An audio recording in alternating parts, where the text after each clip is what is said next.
Hey everyone, welcome back to the channel. In today's video, I'm walking you through how to securely link your Chime account to a PayPal. Let's get started. First, open the PayPal app or website and log into your account. Once you're in, go to your wallet section.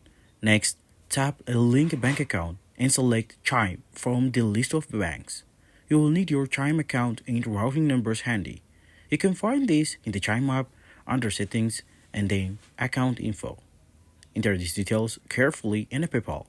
PayPal will then make you to small temporary deposits into your Chime account to verify ownership. This usually takes 1 up to 3 business days. Once you see those deposits, go back to your PayPal and confirm the amounts to complete the linkage.